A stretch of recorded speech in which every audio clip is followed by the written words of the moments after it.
রাজশাহীর গোদাগাড়িতে ঘিরে রাখা বাড়ি থেকে বেরিয়ে আত্মঘাতী বিস্ফোরণে 5 জঙ্গি নিহত, গুলিবিদ্ধ ফায়ার সার্ভিস কর্মীর মৃত্যু, 2 পুলিশ আহত।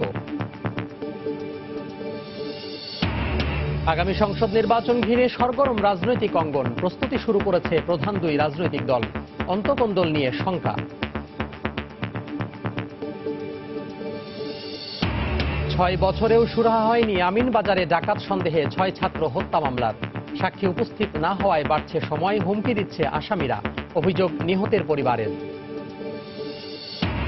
হাওর অঞ্চলে জীবিকার তাগিদে এলাকা ছাড়ছেন বন্যায় ক্ষতিগ্রস্তরা, বেছে নিচ্ছেন ভিন্ন পেশা, সরকারি কার্যক্রম অপ্রতুল, অভিযোগ হাওরবাসীর। এবং কাজের ধীর গতিতে অনিশ্চয়তায় ঢাকা চট্টগ্রাম রেল রুটে ডাবল লাইনের ভবিষ্যৎ, প্রকল্প পরিচালকের নানা অজুহাত, পুরো প্রকল্প ঝুলে যাওয়ার আশঙ্কা বিশেষজ্ঞের।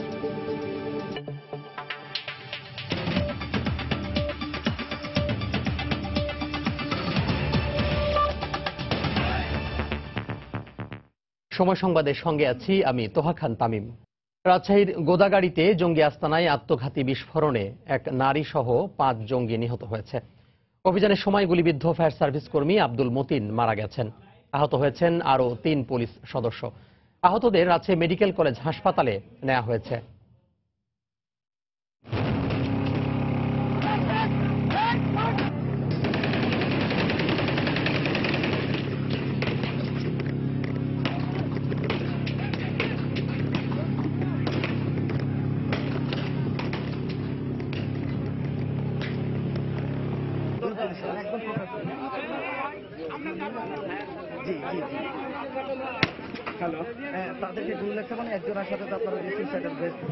পুলিশ জানায়, ভোরে গোদাগাড়ি উপজেলার মাটিকাটা ইউনিয়নের বেনিপুর গ্রামের মাঠের মাঝে একটি টিন শেড বাড়িতে জঙ্গিরা অবস্থান করছে এমন সংবাদের ভিত্তিতে অভিযান চালায় পুলিশের একটি দল। এ সময় তারা ঘটনাস্থলে পৌঁছে পাশের একটি পুকুর থেকে বাড়িটি লক্ষ্য করে বিশেষ কায়দায় পানি নিক্ষেপ করতে থাকে, পাশাপাশি তাদের আত্মসমর্পণের আহ্বান জানান। এ সময় বাড়ির ভেতর থেকে কয়েক দফা পুলিশকে লক্ষ্য করে গুলি ছোঁড়ে জঙ্গিরা। পুলিশও আত্মরক্ষার্থে পাল্টা গুলি চালায়। এক পর্যায়ে 2 শিশুকে নিয়ে বাড়িটি থেকে বেরিয়ে আসে এক নারী। কিছুক্ষণ পর হঠাৎ বাড়ি থেকে আরও কয়েকজন বেরিয়ে এসে মাঠের মাঝে আত্মঘাতী বিস্ফোরণ ঘটায়। এতে ঘটনাস্থলেই 4 জঙ্গি নিহত হয়। এ সময় ফায়ার সার্ভিসের এক কর্মী গুলিবিদ্ধ হন এবং আহত হন আরও 2 পুলিশ সদস্য। গুরুতর অবস্থায় আহতদের উদ্ধার করে রাজশাহী মেডিকেলে নেওয়া হলে ফায়ার সার্ভিস কর্মী আব্দুল মতিনকে মৃত ঘোষণা করেন চিকিৎসক। এদিকে বাড়িটি থেকে বের হয়ে আসা নারীর সঙ্গে থাকা 2 শিশুকে কৌশলে উদ্ধার করেছে পুলিশ। বাড়িটিতে সাজ্জাদ হোসেন নামে এক ব্যক্তি তার পরিবার নিয়ে বসবাস করত বলে জানিয়েছে এলাকাবাসী। এ ঘটনায় পুরো এলাকায় আতঙ্ক বিরাজ করছে। 50 থেকে 60 ফিট আমরা দূরে থেকে পানি মারছিলাম, আমরা আমাদের পিপি সব নিয়ে পানি মারছিলাম, কিন্তু ওই পানি আহুত দিয়ে ওরা কিন্তু দৌড়িয়ে আসছে আমাদের কাছে। সাইডে পুলিশও ছিল আমাদের, হ্যাঁ সাইডে পুলিশ ছিল, কিন্তু আমাকে আগে কিন্তু মেরেছে, ওই ফালা মেরছে। যে আমার পাশে যে আহত হয়েছে মরে গেল কি বলতে পারবো না। মাহবুব তাড়াতাড়ি তুমি পালাও, আমি উল্টা পাল্টা আমি ওখানে 2-3টা গোট খেয়েছি। এখানে সাজ্জাদ তার বাসা ছিল আগে মাছমারা, পরে 2 মাস আগে এখানে বাসা করেছে, কিন্তু সে যে কি ধরনের কি কেউ এটা গতিবিধি তার আচার আচরণ আমরা খেয়াল করতে পারিনি এবং আশপাশের মানুষও খেয়াল করতে পারেনি। বম ডিসপোজাল টিম না আসা পর্যন্ত ভিতরে ঢুকতেছি না, যার জন্য আমরা এখনো স্যাঙ্গুইন হতে বলতে পারতেছি না ওই বাড়ির ভিতরে আরো কেউ আছে কিনা আর মৃতের সংখ্যা সঠিক কত। তবে আমরা 4টা ডেড বডি পড়ে থাকতে দেখতেছি দূর থেকে। আমাদের মানে তাদের ব্লেস্ট তারা বাস্ট করে তারা আত্মঘাতী হামলায় তারা মৃত্যুবরণ করছে। এই মুহূর্তে ঘটনাস্থলে আছেন রিপোর্টার সাইফুর রহমান রকি। আরো তথ্য জানতে চলে যাচ্ছি তার কাছে। রকি, আজ ভোর থেকে রাজশাহীর গোদাগাড়ি উপজেলার মাটিকাটা ইউনিয়নের বেনিপুর একটি বাড়ি জঙ্গি আছে এমন সন্দেহে পুলিশ ঘিরে রেখেছে। তো ভোর থেকেই এই বাড়িটি ঘিরে রেখেছিল আইন শৃঙ্খলা বাহিনীর বিপুল সংখ্যক সদস্য। আমরা অনেক সকালে এসেও দেখেছি প্রচুর সংখ্যক পুলিশের সদস্য এই বাড়িটিকে ঘিরে তাদেরকে আত্মসমর্পণ করার জন্য বারবার অনুরোধ জানাচ্ছিল। এর পরপরই ফায়ার সার্ভিসের কর্মীরা এসে তাদেরকে পানি দিয়ে তাদেরকে বের হওয়ার জন্য জোর তৎপরতা চালায়। এর পরপরই আমরা দেখি 7:40 থেকে 45 মিনিটের দিকে যে বাড়িটি এখন দেখানোর চেষ্টা করছি, টিনের বাড়িটি, একটি মাঠের মাঝখানের অবস্থিত এই বাড়িটি। এই বাড়িটির মধ্য থেকে 5 থেকে 6 জন একসাথে বের হয়ে এসে আত্মঘাতী বিস্ফোরণ ঘটায় এবং আমরা যতদূর জেনেছি যে এই বিস্ফোরণে পুলিশের বেশ কয়েকজন সদস্য আহত হয়েছে এবং সেখানে একজন ফায়ার সার্ভিসের কর্মীকে ধারালো অস্ত্র দিয়ে কুপানো হয়েছে। তাকে গুরুতর আহত অবস্থায় রাজশাহী মেডিকেল কলেজ হাসপাতালে নেওয়া হলে সে মারা গেছে বলে কর্তব্যরত চিকিৎসক জানিয়েছে। এছাড়াও এই আত্মঘাতী বিস্ফোরণে এখন পর্যন্ত 5 জন জঙ্গি মারা গেছে বলে আমরা বিভিন্ন সূত্রে জানতে পারছি। তবে পুলিশের পক্ষ থেকে এখন পর্যন্ত আমাদেরকে বলা হয়েছে যে এখানে 4 জন জঙ্গি মরদেহ এখানে ঘটনাস্থলেই পড়ে রয়েছে। ঘটনাস্থলকে ঘিরে রেখেছে এখনো বিপুল সংখ্যক পুলিশের সদস্য। একটু জানিয়ে রাখি, এর মধ্যে যখন আত্মঘাতী বিস্ফোরণ ঘটানো হয় এর পরপরই এখান থেকে 2 জন শিশুকে উদ্ধার করা হয়েছে এবং এই উদ্ধারকৃত একজনের নাম হচ্ছে জোবায়ের ও 1.5 মাসের একজন শিশু রয়েছে। তো আমরা যে ফায়ার সার্ভিস কর্মী মারা গেছে তার নাম নিশ্চিত ভাবে জানতে পেরেছি, তার নাম হচ্ছে আব্দুল মতিন। এবং আমরা আরো যতদূর জেনেছি যে এলাকাবাসীর কাছ থেকে, এলাকাবাসী তাদের সম্পর্কে খুব যে বেশি কিছু জানেন তেমনটি নয়, তবে এ ধরনের জঙ্গি তৎপরতা তারা ঘটাতে পারে এ ধরনের কোনো কিছু চিন্তা গ্রামবাসীর মধ্যে ছিল না বলে এখন পর্যন্ত আমরা তাদের কাছ থেকে জানতে পারছি। তবে এই ঘটনাকে কেন্দ্র করে আশেপাশের মানুষের মধ্যে ব্যাপক আতঙ্ক ছড়িয়ে পড়েছে এবং স্থানীয় প্রশাসন 144 ধারা জারি করেছে এই ঘটনাকে কেন্দ্র করে। এবং এখনো কিন্তু থেমে থেমে আমরা গুলির শব্দ শুনতে পাচ্ছি। এখানে যারা মারা গেছে এদের মধ্যে বেশ কয়েকজনের পরিচয় আমরা পাচ্ছি, এখনো নিশ্চিত না হলেও আমরা জানতে পারছি যে এখানে হয়তো এই বাড়িতে যে থাকেন সাজ্জাদ, তিনি এই আত্মঘাতী বিস্ফোরণে মারা গেছেন। এছাড়াও রয়েছেন তার স্ত্রী বেলি, তার ছেলে রয়েছে আলামিন, মেয়ে কারিমা এবং আরেক ছেলে রয়েছে সোহাইব। তো এখন পর্যন্ত আমরা এমনটাই জানতে পেরেছি, পুলিশ এখনো অভিযান চালাচ্ছে। এখন পুলিশের আরেকটি টিম এসেছে, পুলিশ ব্যুরো অফ ইনভেস্টিগেশন, সব মিলে কিন্তু অভিযান এখনো পরিচালিত হচ্ছে। তামিম, এই ছিল আমার কাছে এখন পর্যন্ত। দর্শক, রাজশাহীর গোদাগাড়ি থেকে জঙ্গি আস্তানায় পুলিশের অভিযানের সবশেষ খবর জানাচ্ছিলেন সহকর্মী সাইফুর রহমান রাকিব। যাচ্ছি পরের প্রসঙ্গে। আগামী জাতীয় সংসদ নির্বাচন ঘিরে সরগরম হয়ে উঠেছে রাজনৈতিক অঙ্গন। ইতোমধ্যে বিভিন্ন সভা সমাবেশে অঙ্গীকারনামা তুলে ধরেছেন আওয়ামী লীগ সভাপতি ও বিএনপি চেয়ারপারসন। দুটি দলের নীতি নির্ধারকরা বলছেন ভেতরে ভেতরে ইতোমধ্যেই শুরু হয়েছে মনোনয়ন প্রক্রিয়া। তবে নির্বাচনী পদ্ধতি নিয়ে দ্বিমত পোষণ করলেও দুটি দলই শঙ্কায় আছে দলীয় অন্তকন্দল নিয়ে। বিস্তারিত দেখুন মাহমুদ রাকিবের রিপোর্টে। বর্তমান সরকারের 5 বছর মেয়াদ অনুযায়ী জাতীয় সংসদ নির্বাচনের বাকি এখনো 1.5 বছরেরও বেশি। তবে ইতিমধ্যে দেশের সব মহলে শুরু হয়েছে আসছে জাতীয় সংসদ নির্বাচন নিয়ে নানা জল্পনা কল্পনা। তাই ভেতরে ভেতরে প্রস্তুতি নিতে শুরু করেছে দেশের প্রধান 2 রাজনৈতিক দল আওয়ামী লীগ ও বিএনপিও। নির্বাচনে মনোনয়ন দেওয়ার ক্ষেত্রে বিএনপি আন্দোলন সংগ্রামের সক্রিয় নেতাদের গুরুত্ব দিলেও আওয়ামী লীগের চোখ সংসদ সদস্যদের বিগত বছরগুলোর আমলনামার দিকে। গ্রহণযোগ্য প্রার্থী আমরা অ্যাসেসমেন্ট করছি, কোথাও কোথাও হয়তো এর একটা ঘাটতি আছে, বা প্রত্যেকেরই পারফরমেন্সের তালিকা নেত্রীর কাছে আছে। জনগণের কাছে যে প্রার্থী গ্রহণযোগ্য তাকেই আমরা মনোনয়ন দেব। আমরা গ্রহণযোগ্য ব্যক্তিদের মনোনয়ন দেওয়ার চেষ্টা করব। অবশ্যই জনসম্পৃক্ততা তো অবশ্যই, দলের প্রতি তাদের আনুগত্য, আন্দোলন সংগ্রামে তাদের ভূমিকা। আওয়ামী লীগ মনে করছে কেন্দ্রীয় নেতৃত্ব ঐক্যবদ্ধতা দলকে বিএনপি থেকে এগিয়ে রাখলেও আগামী নির্বাচনে তাদের ডোবাতে পারে বিশৃঙ্খল তৃণমূল। আর বিএনপির দাবি তৃণমূলের বিভক্তি থাকলেও তাদের প্রধান শক্তি জনগণই। আমাদের এত বেশি আস্থা জনগণের উপর যে কারণেই দেশে আমরা চাচ্ছি একটা নিরপেক্ষ গ্রহণযোগ্য নির্বাচন হোক।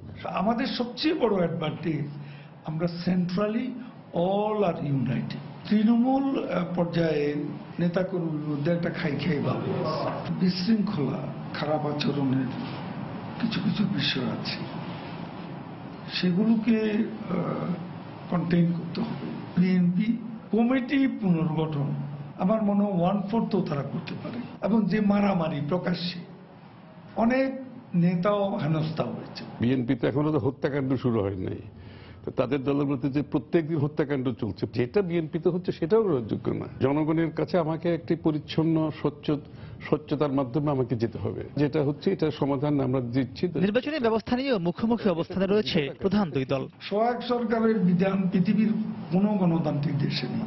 বাংলাদেশে আমরা কেন গায়ে পড়ে এটা ইন্ট্রোডিউস করতে যাব? কোনো প্রয়োজন নেই। যা কিছু হবে সংবিধান অনুযায়ী। দুনিয়ার কোথাও সংসদ সদস্য থেকে নির্বাচন করা কোনো পার্লামেন্টারি ডেমোক্রেসিতে নাই।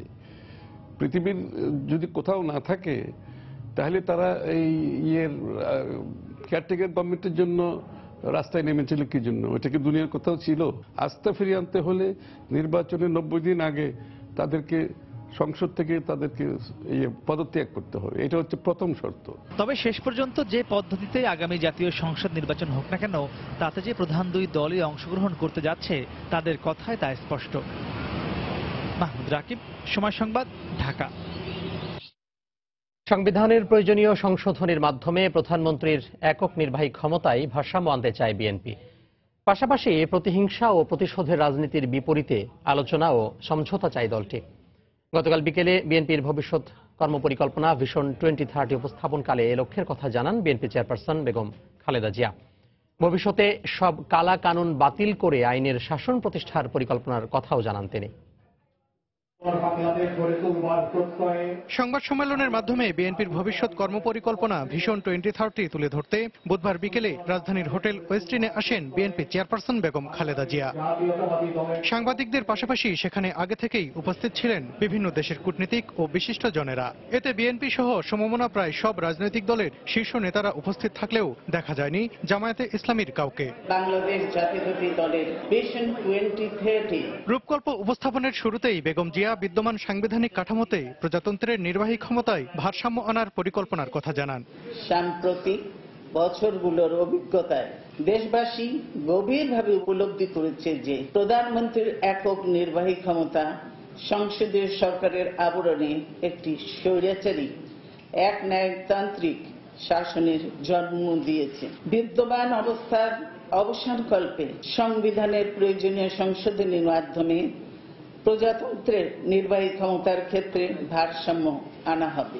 প্রায় 2 ঘণ্টাব্যাপী বক্তব্যে সামাজিক নিরাপত্তা বেষ্টনের সম্প্রসারণ, অর্থনীতি শক্তিশালীকরণ ও জঙ্গিবাদ দূরীকরণ সহ নানান ক্ষেত্রে ইতিবাচক পরিবর্তন আনার পরিকল্পনা তুলে ধরেন বিএনপি চেয়ারপারসন। এছাড়া ভবিষ্যতে বিভাজনের রাজনীতির অবসান ঘটিয়ে জাতিকে ঐক্যবদ্ধ করার প্রত্যয় ব্যক্ত করেন তিনি। প্রতিহিংসা ও প্রতিশোধের রাজনীতির বিপরীতে ভবিষ্যৎমুখী এক নতুন ধারার রাজনৈতিক সংস্কৃতি প্রতিষ্ঠা করতে চায় বিএনপি। আইনের শাসন প্রতিষ্ঠায় সব ধরনের কালাকানুন বাতিল করার কথাও বলেন বেগম জিয়া। বিএনপি মানবিক মূল্যবোধ ও মানুষের মর্যাদায় বিশ্বাসী, আইনের শাসনের প্রতি অঙ্গীকারাবদ্ধ। আইনের শাসনের নামে কোনো প্রকার কালা কানুনের শাসন গ্রহণযোগ্য হবে না। সকল প্রকার কালা কানুন বাতিল করা হবে। তথ্য প্রযুক্তি আইনের বিতর্কিত 57 ধারা বাতিল করা হবে। 2030 সালের মধ্যে বাংলাদেশকে একটি উচ্চ মধ্যম আয়ের দেশে পরিণত করার লক্ষ্য তুলে ধরেন বেগম খালেদা জিয়া। মাথা পিছু আয় $5,000 উন্নীত করা হবে। সালাউদ্দিন সুমন, সময় সংবাদ, ঢাকা। এদিকে BNP chairperson Begum Khaleda Zia vision 2030 তুলে ধরার পরপরই আওয়ামী লীগ তাদের প্রতিক্রিয়ায় জানিয়েছে এই রূপকল্প মেধাহীন প্রলাপ। তবে এটিকে বর্তমান সরকারের অধীনে বিএনপি নির্বাচনে যাওয়ার প্রথম পদক্ষেপ হিসেবে দেখছে আওয়ামী লীগ। সরকারের অধীনে বিএনপি নির্বাচনে আসবে, কারণ যে ভুল 2014-এর 5 জানুয়ারি নির্বাচন না করে বিএনপি করেছে সেই ভুল আর করবে বলে আমি বিশ্বাস করি না, আমি মনেও করি না। নির্বাচনের আগেই তারা এই ম্যানিফেস্টোটা দিল। নির্বাচন এটাকে বলতে পারেন যে নির্বাচনের প্রাক্কালে যে নির্বাচনে যে কর্মসূচি দেয় এটা তারই একটা অংশ। তার মানে BNP decided to participate in the election, তারা নির্বাচনে যাবে, এই তাদের প্রথম পদক্ষেপ। সময় সংবাদে আরো থাকছে, সামান্য বৃষ্টিতেই তলিয়ে যাচ্ছে চট্টগ্রামের নিচু এলাকা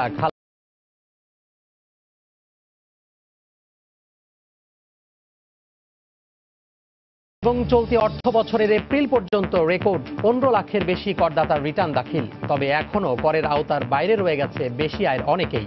ভীতি দূর করার তাগিদ।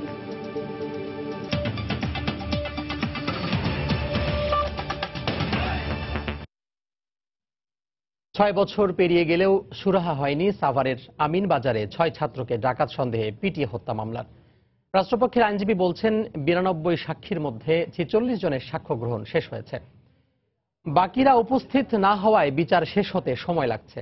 নিহতের পরিবারের সদস্যদের অভিযোগ, অভিযুক্ত আসামিরা জামিনে এসে প্রাণনাশের হুমকি দিচ্ছে। বিস্তারিত দেখুন শাফিন জাহিদের রিপোর্টে। 2011 সালের 17 জুলাই শবে বরাতের রাতে সাভারের আমিনবাজারের বড়দেশি গ্রামের কেবলারচর নামের এই জায়গায় ঘুরতে এসেছিলেন সিফাত, পলাশ, কান্ত, রহিম, টিপু, ইব্রাহিম আর আলামিন নামের 7 বন্ধু।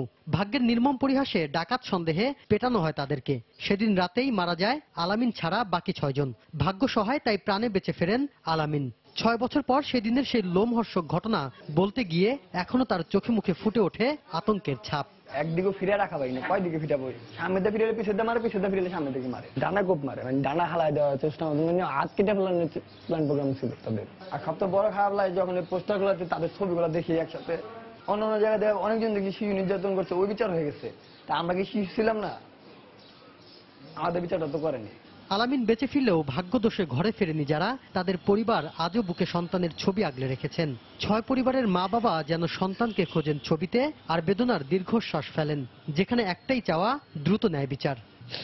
6 বছর হয়ে গেছে, যেই হারে মানে যেই ঢিমাতালে কেস চলতেছে ওইভাবে বুঝতে পারতাছি না যে বিচার হবে কি হবে না। সন্তানের লাশটা আমি কাঁদে নিছি, আমার ডাইরেক্ট বলে এই মামলা তো আমাদের পকেটে, এইসব 6 জন মারছি কি হয়েছে, একজন তো আমার ডাইরেক্ট বলছে সাক্ষীটা দিয়ে আসো, একটা শুটে করুন, ওর পোলারে মারছি কুবায়া, পরে মারুম একটা গুলি করে। সবকিছু আমাদের পক্ষে। এরা 164 জনে স্বীকার করছে যে আমরা এদেরকে মারছি, এবং কারা কারা মারছে সেগুলোর নাম অন্য অন্য লোকেরা বলিয়া দিছে।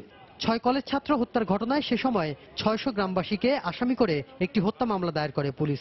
এরপর সিআইডির হাত ধরে মামলা আসে র্যাবের হাতে। 2013 সালের 7 জানুয়ারি র্যাব 60 জনকে আসামি করে আদালতে অভিযোগপত্র দাখিল করে। একই বছরের 8 জুলাই তাদের বিরুদ্ধে অভিযোগ গঠন করেন ঢাকার দ্বিতীয় অতিরিক্ত জেলা ও দায়রা জজ মোহাম্মদ হেলাল উদ্দিন। রাষ্ট্রপক্ষের আইনজীবী বলছেন, সময়মতো সাক্ষী না আসায় মামলার বিচার কাজ চলছে ধীর গতিতে। 14 জন আসামি 164 আছে, সেখানে প্রত্যেকের কার কি ইনভলভ সেখানে তারা স্বীকার করে গেছে। আমরা তো আশা করি যদি প্রতি তারিখে এখন সাক্ষীটা রীতিমতো চলে তাহলে আমরা সর্বোচ্চ হয়তো বছরখানেকের মধ্যে এটা কমপ্লিট হয়ে যাবে আশা করি। মামলায় 60 আসামির মধ্যে 46 জন জামিনে, 9 জন পলাতক আর 4 জন কারাগারে রয়েছেন। এছাড়া রাশেদ মিয়া নামে এক আসামি মারা গেছেন। আগামী 21শে মে ম্যাজিস্ট্রেট কাজী শহীদুল ইসলামকে জেরার জন্য দিন ধার্য রয়েছে। শাফিন জাহিদ, সময় সংবাদ, ঢাকা। কাজের ধীরগতির কারণে অনিশ্চয়তায় ঢাকা চট্টগ্রাম রেল রুটের ডাবল লাইনের ভবিষ্যৎ। তবে ধীরগতি নিয়ে প্রকল্প পরিচালকের আছে নানা অজুহাত। তুলে ধরছেন হাওড় অঞ্চলের বন্যার মতো অসামঞ্জস্যপূর্ণ বিষয়। বিশেষজ্ঞরা এমন মেগা প্রকল্পে বিকল্প কোনো ব্যবস্থা না রাখাকে দুর্বলতা হিসেবে দেখছেন। এতে প্রকল্পটি ঝুলে যেতে পারে বলে আশঙ্কা তাদের। খলিলুর রহমানের ক্যামেরায় ঢাকা চট্টগ্রাম রেল রুটের ডাবল লাইন নিয়ে রাশেদ দিবনের 2 পর্বের ধারাবাহিকের আজ দেখুন শেষ পর্ব। আমাদের জোরে সোরে কাজ চলছে, আশা করি আগামী 1.5 বছরের মাঝে এই অংশটুকু সম্পূর্ণভাবে নির্মাণ কাজ শেষ হয়ে যাবে। মন্ত্রী বলছিলেন লাকসা মাখাউড়া ডাবল লাইনের কাজের অগ্রগতি নিয়ে। ঢাকা চট্টগ্রাম রুটের 320 কিলোমিটার রেলপথের মধ্যে 248 কিলোমিটার পথ এখন ডাবল লাইন। চলছে শেষ ভাগে লাকসা মাখাউড়া ডাবল লাইনের কাজ। সরজমিনে দেখা গেল কাজ চলছে ধীর গতিতে। কোথাও 10টি মেশিনের জায়গায় চলছে একটি, কোথাও আবার কাজই বন্ধ। কাজ তো দেখা যাচ্ছিল ওইদিকে কাজ বন্ধ, কাজ এরকম কেন চলো তো, আমাদের এইদিক তবুও চলতেছে, ওইদিকে আরো চলে না। শেষ ভাগে এই 72 কিলোমিটারে রয়েছে লুপ ও সাইডিং সহ 184.60 কিলোমিটার ডুয়েল লাইন নির্মাণ ও বিদ্যমান রেল লাইনকে ডাবল গেজে রূপান্তরের কাজ। এছাড়া নতুন ও পুরাতন লাইনে 12টি ব্রিজ ও 47টি কালভার্ট নির্মাণ, যা শেষ করার কথা রয়েছে 2020 সালের জুনের মধ্যে। কাজের এমন ধীরগতির কথা প্রকল্প পরিচালক স্বীকার করে তুলে ধরেন নানা অজুহাত। আর্লি বৃষ্টির কারণে বিভিন্ন জেলায় চলন বিল, হাওড় এলাকা পানিতে চলে গেছে, তো এই সমস্ত প্রভাব তো আমার প্রজেক্টেও পড়েছে। দেশের রেলের ইতিহাসে সবচেয়ে বড় এই প্রকল্পে এমন গড়িমসি কাম্য নয় বলে মনে করেন বিশেষজ্ঞরা। তারা বলছেন এতে করে প্রকল্পের ব্যয় বৃদ্ধি সহ সম্ভাবনা রয়েছে নানা জটিলতার। 3/4 বেশি কিন্তু হয়ে গেছে। সেই 3/4 যে রিটার্নটা সেটা কিন্তু আমরা পাচ্ছি না, কারণ এই 1/4 না হওয়া পর্যন্ত কাজ বুঝে নেওয়া, সেই কাজ ভালোভাবে হচ্ছে কিনা সেগুলো সুপারভাইজ করা, এই সবগুলা মিলে রেলওয়ের সেই জনবল থাকা প্রয়োজন। আপাতত কাজ ব্যাহত হলেও সব শঙ্কা কাটিয়ে নির্ধারিত সময়ে কাজ শেষ করার আশ্বাস দিচ্ছেন কর্তৃপক্ষ। সময় এবং বাস্তব অবস্থার তুলনায় আমরা একটু বোধহয় এগিয়ে আছি। আমি মোটামুটি নিশ্চিত যে নির্ধারিত সময়ের আগে শেষ হয়ে যাবে। জুলাই 2014-তে শুরু হয় ঢাকা চট্টগ্রাম রুটের ডাবল লাইন প্রকল্পের লাকসাম আখাউড়া অংশের কাজ। বলা হচ্ছে এই ডাবল লাইনের কাজ শেষ হলে গতি আসবে রেলে, অথচ যে গতিতে এই প্রকল্পের কাজ এগিয়ে যাচ্ছে তাতে নির্ধারিত সময়ের মধ্যে এই প্রকল্পের কাজ শেষ হবে বলে মনে হচ্ছে না। আর তাই ঠিকাদারি প্রতিষ্ঠানগুলোর প্রতি নজরদারি বাড়াতে রেলওয়েকে তাগিদ দিচ্ছে বিশেষজ্ঞরা। রাশেদ লিমন, সময় সংবাদ, ব্রাহ্মণবাড়িয়া। সময় সংবাদে আরো থাকছে, সঠিক সময়ে যত্ন নেয়ায় রাজশাহীর বাগানে এখন থোকায় থোকায় কাঁচা আম। রপ্তানিযোগ্য আম উৎপাদনে ফ্রুট ব্যাগের আমদানি শুল্ক কমানোর দাবি।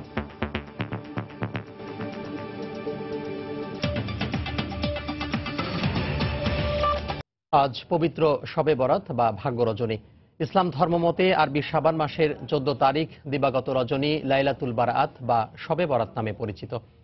এ উপলক্ষে নফল নামাজ, রোজা, জিকির আজকার, কোরআন তেলাওয়াতের মাধ্যমে ধর্মপ্রাণ মুসলমানরা দোয়া করেন আগামী 1 বছরের কল্যাণের।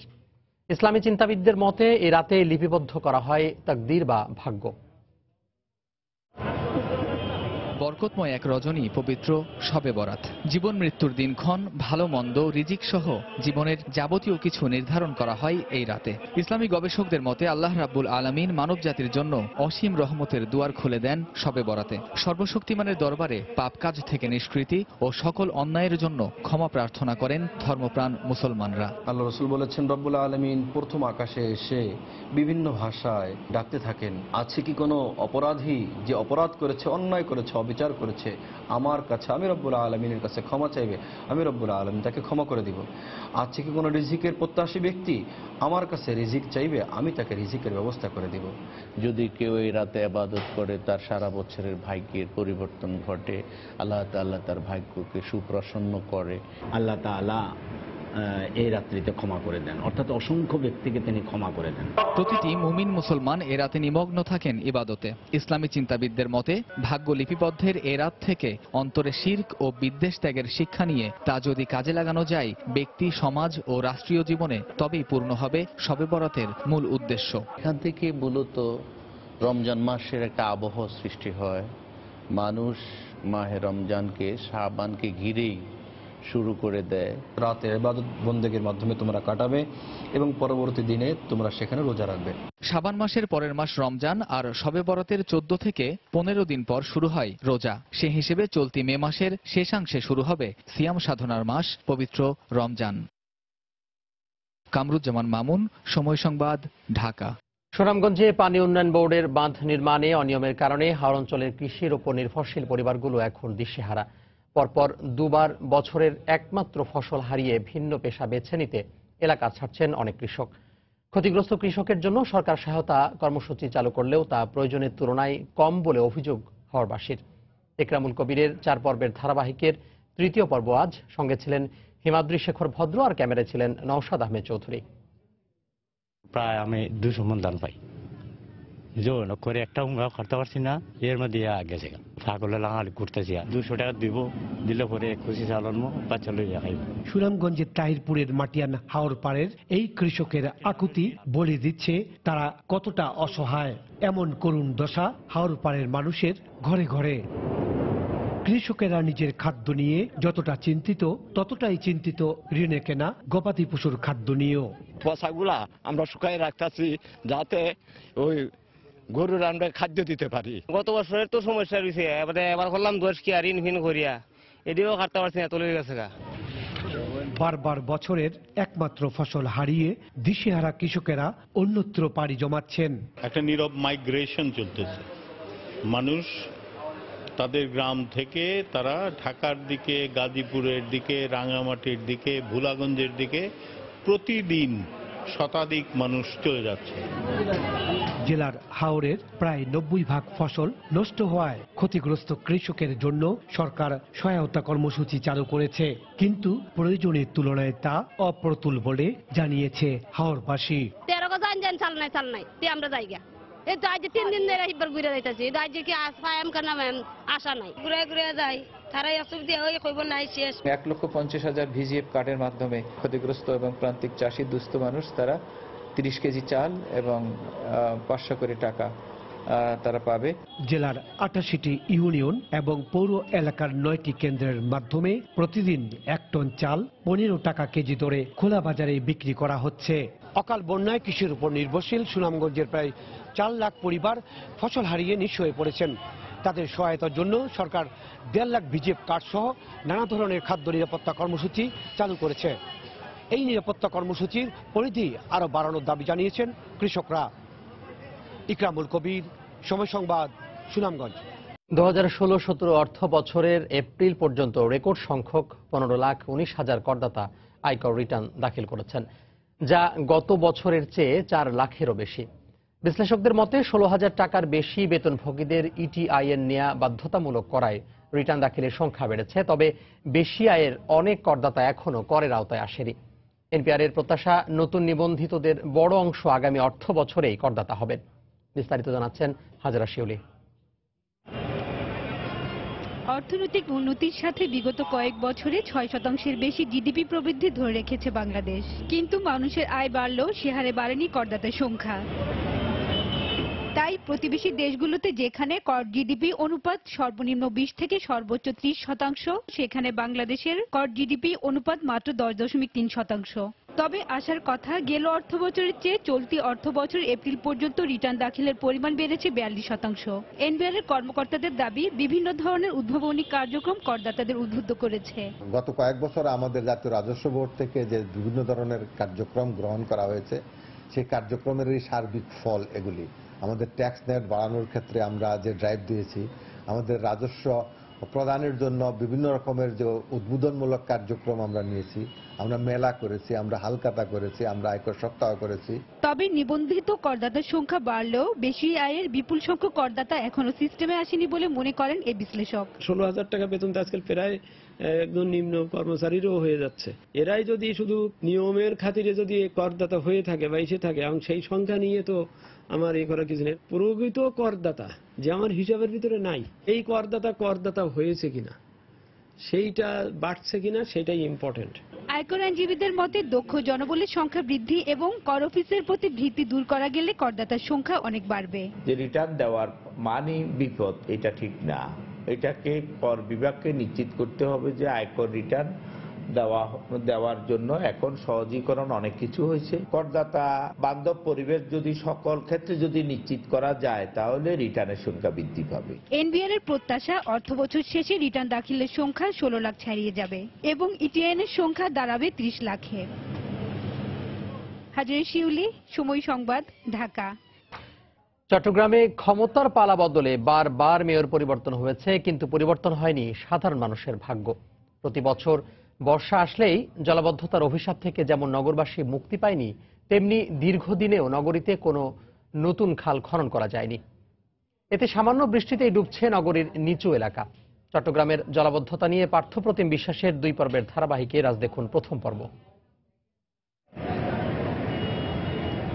60 লাখ মানুষের এই নগরে সবচেয়ে বড় অভিশাপ জলাবদ্ধতা। 1994 থেকে শুরু করে সিটি কর্পোরেশনের মেয়র হিসেবে আওয়ামী লীগের এবিএম মহিউদ্দিন চৌধুরী, বিএনপির সমর্থন নিয়ে এম মঞ্জুর আলম দায়িত্ব পালন করেছেন, আর এখন দায়িত্বে আছেন আওয়ামী লীগের আজম নাসির উদ্দিন। জলাবদ্ধতা নিরসনের প্রতিশ্রুতি দিয়ে সবাই ক্ষমতায় আসলেও পরিবর্তন হয়নি নগরবাসীর ভাগ্য।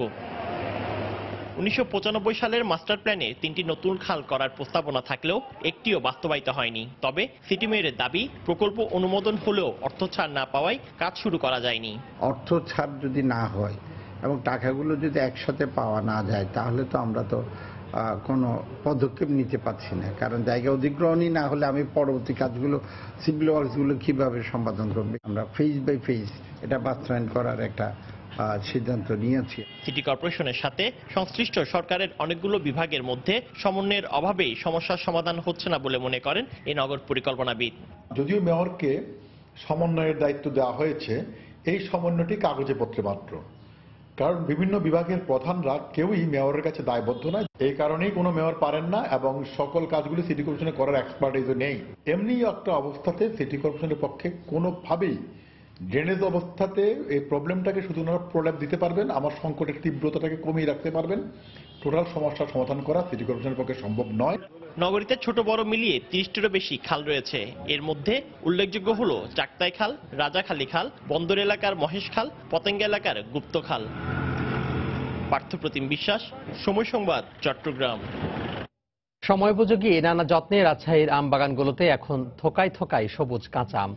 প্রচুর চাহিদা থাকলেও ফ্রুট ব্যাগের অপ্রতুলতায় অনেক বাগান মালিক প্রত্যাশা অনুযায়ী তৈরি করতে পারছেন না রপ্তানিযোগ্য আম।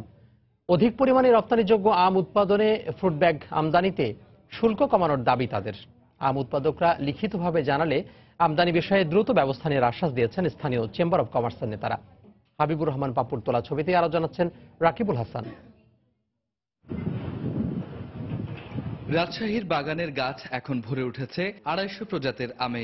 এপ্রিলের শেষ থেকে সপ্তাহ অন্তর প্রকারভেদে পূর্ণ আকার ধারণ করে পরিপক্ক হচ্ছে আম। সংগঠিত আম বাগান মালিকরা রপ্তানিযোগ্য আম উৎপাদনে প্রস্তুত করেছে 150 আদর্শ বাগান।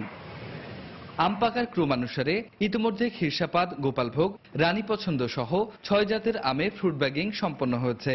মে মাসের দ্বিতীয় সপ্তাহের মধ্যে ফ্রুট ব্যাগিং হবে ল্যাংড়া, ফজলি, আমরুপালি সহ প্রায় 8 প্রকার আমের। তবে মুকুল থেকেই নানা যত্নে আম বড় করেও ফ্রুট ব্যাগের উচ্চমূল্য ও আমদানির সংকট থাকায় উপযুক্ত অনেক বাগানে ব্যাগিং করতে পারছেন না উৎপাদকরা। চায়না থেকে যে ব্যাগগুলো আসছে এই ব্যাগগুলো গতবার ছিল 2 টাকা 2.5 টাকা দাম, এবার মনে করেন 5 টাকা 6 টাকা দাম। ব্যাগের দাম অনেক বেশি হওয়ার জন্য আমরা বাগানে ব্যাগ লাগাতে পারছি না।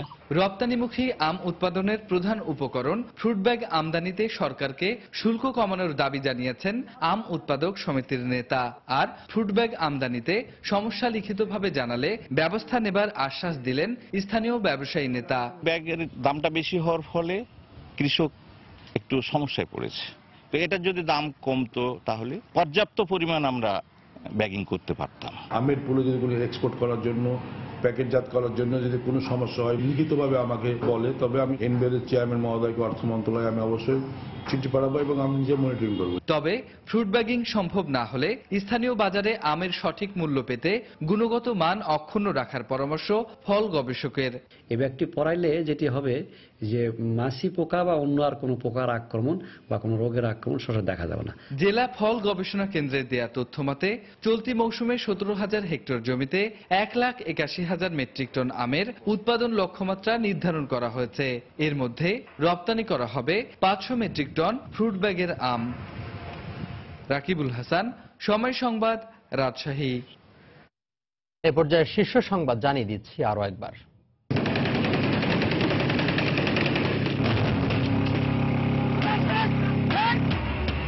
রাজশাহীর গোদাগাড়িতে ঘিরে রাখা বাড়ি থেকে বেরিয়ে আত্মঘাতী বিস্ফোরণে 5 জঙ্গি নিহত, গুলিবিদ্ধ ফায়ার সার্ভিস কর্মীর মৃত্যু, 3 পুলিশ আহত।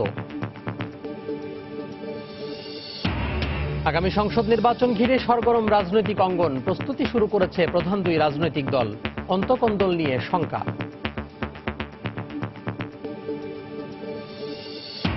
ছয় বছরেও সুরাহা হয়নি আমিনবাজারে ডাকাত সন্দেহে 6 ছাত্র হত্যা মামলার, সাক্ষী উপস্থিত না হওয়ায় বাড়ছে সময়, হুমকি দিচ্ছে আসামিরা, অভিযোগ নিহতের পরিবারের। হাওর অঞ্চলে জীবিকার তাগিদে এলাকা ছাড়ছেন বন্যায় ক্ষতিগ্রস্তরা, বেছে নিচ্ছেন ভিন্ন পেশা, সরকারি কার্যক্রম অপ্রতুল, অভিযোগ হাওরবাসীর। এবং কাজের ধীর গতিতে অনিশ্চয়তায় ঢাকা চট্টগ্রাম রেল রুটে ডাবল লাইনের ভবিষ্যৎ, প্রকল্প পরিচালকের নানা অজুহাত, পুরো প্রকল্প ঝুলে যাওয়ার আশঙ্কা বিশেষজ্ঞের। এই ছিল এখনকার মতো। যে কোনো খবর পেতে ভিজিট করুন সময়নিউজ.tv। যে কোনো বাংলা লিংক ও রবি নম্বর থেকে সময় সংবাদের খবর, অনুষ্ঠান সম্পর্কে জানতে এবং যে কোনো তথ্য সময় সংবাদকে জানাতে ডায়াল করুন 16242 নম্বরে। এছাড়া এই মাত্র পাওয়া খবর মোবাইলে পেতে SMS করুন *BN লিখে পাঠিয়ে দিন 16242 নম্বরে। আর সঙ্গে থাকুন সময়।